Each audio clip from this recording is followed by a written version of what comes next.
ఈ రోజు వీడియోలో నేను మీకు బ్లూ బర్డ్ విప్డ్ టాపింగ్ గురించి చెప్పబోతున్నాను. ఇది వచ్చేసి విప్పింగ్ పౌడర్. ఈ విప్పింగ్ పౌడర్ నుంచి క్రీమ్ ఎలా తయారు చేయాలో చెప్తాను.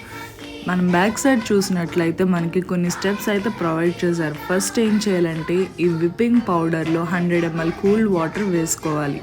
వేసుకున్న తర్వాత మన ఈ పౌడర్ని ఒక 15 minutes రీఫ్రిజిరేట్ చేయాలి. స్టెప్ 2 అది. స్టెప్ 3 వచ్చేసి 15 minutes అయిన తర్వాత విస్కర్తో 3 minutes హై స్పీడ్లో విస్క్ చేయాలి. విస్క్ చేసిన వెంటనే మనకి హై పిక్స్ వస్తాయి. వెంటనే రిఫ్రిజిరేట్ చేసి 15 minutes యూస్ చేసుకోవచ్చు. ఇప్పుడు ఆ ప్రాసెస్ కరెక్టా రాంగ్ అని ఈ బ్లూ బర్డ్ విప్ టాపింగ్ నుంచి చూద్దాం.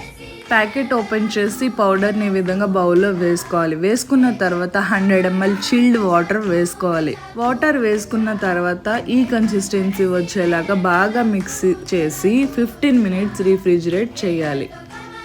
ఫ్రిడ్జ్లో ఈ విధంగా పెట్టేసుకోండి.